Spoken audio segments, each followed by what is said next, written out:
Hello guys, magandang araw. Ito yung unit ni Sir Craig Edra. Yan. So ngayon wala tong hangin. Ano. Yan. Malambot siya. Kaya mong i-press sa sa kamay mo. Yan. Yan. Gagawin natin, lagyan natin ng laman to gamit ng yung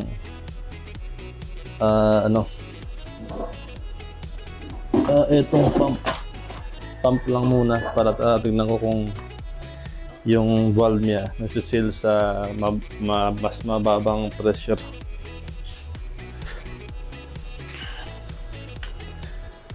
Isin natin, tapos yan, i-close up ko lang para makita ninyo. Yan o. Yan. 10 pump lang siguro. Or 5 o 10 pwede rin.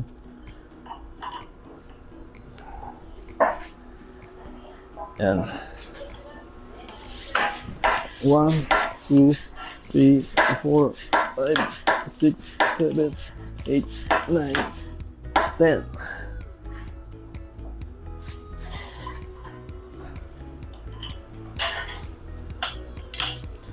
Tignan natin ngayon kung may leak siya sa 10 pump. Yan. Ay, gumagalaw pa nga yung yung tangke. May laman na yan pero sobrang hina lang kasi gumagalaw pa yung tangke. Try natin na pindutin dito. Ito, may balde ako dito nilagay. Yan. Try natin kung may hangin. Pag lumabas doon yung bula sa barrel, sa dulo, meron niyang hangin. Papaluin natin dito sa pinaka-pin niya. Yan, dito. Yun, meron.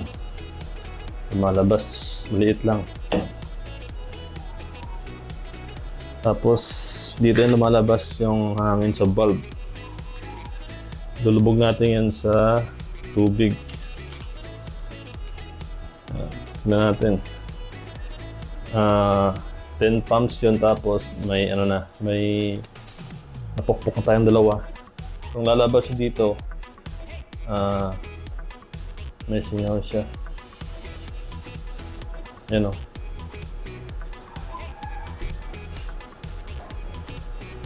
Nakita ba kayo ng bula?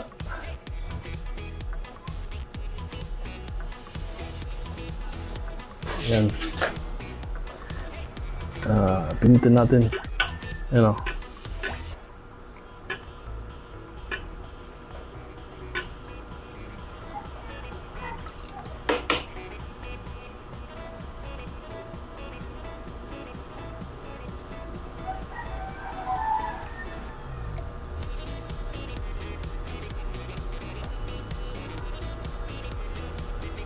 Yan.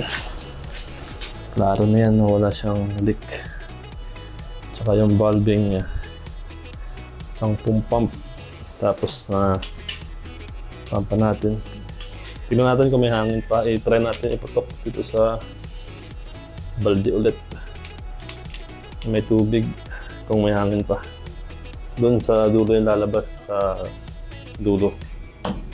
Ayun, meron pa.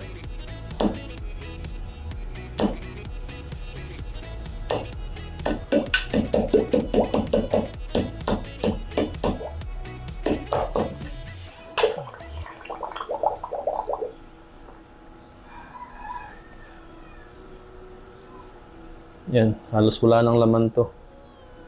Meron siyang bulang lumalabas.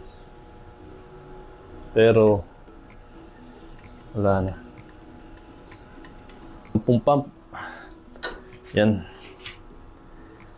I-assemble natin yung unit ni Sir. Karga natin ng hangin para for testing na to. Good na yung seal niya. Yan. Yan, karga ko muna ng hangin to para matesting ko yung MB nya ang susunod. Gamit pa rin tong pushing natin na e-pump, auto shut off, galing kay Sir Donald Glema. Yan, parang bago pa rin. Mahigit kalahating taon na siguro sa akin, pero bagong bago pa din, wala pang nakikita ang major na problema. Dami ng unit na na-release. Yan, suwabe pa rin yung pump niya hanggang ngayon. Di pa pinapalitan yan, lakas pa. Basta i-maintain mo lang talaga, goods yan. Yan, e-pump. May karga na to na 3.1, 3.2, Ang laman ng tangke niya is yan, 3.1, 3.2. Wala na siyang leak. Natis na to pati dito. Yan, wala siyang leak. Dito, lahat wala yung leak. 10 PSI or 1 pinakamababa niya. Test natin dun sa labas. Yan, testing natin ulit. Hindi pala naka-on yung yung camera. Yan, at ipapakita ko lang sa inyo yung reading niya mamaya.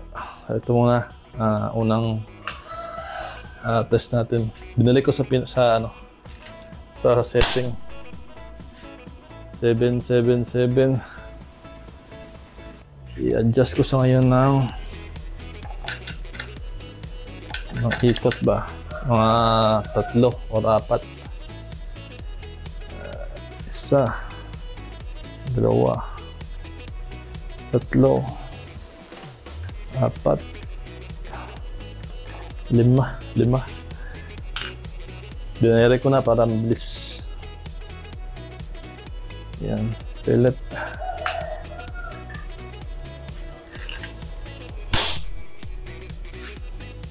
$9.49.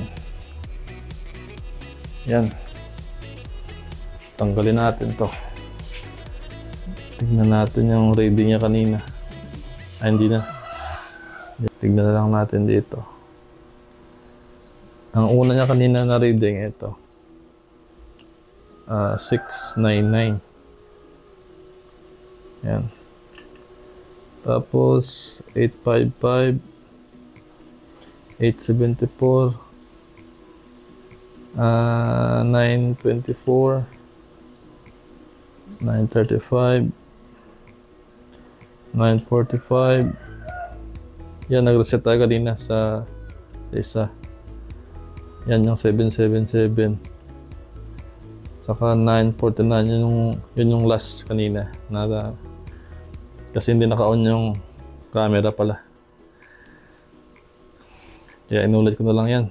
949, may lalakas pa siguro yan, pero hindi ko na yan i-max kasi hindi naman yan advisable na ganyang kalakas sa pellet lang. Yun, off natin to.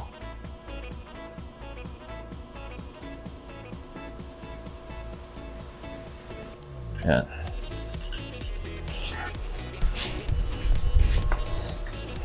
Yun. Ito yung unit ni Sir Edra. Kita ba? Hindi ko alam kung kita sa camera. Yung output niya nasa 1.8.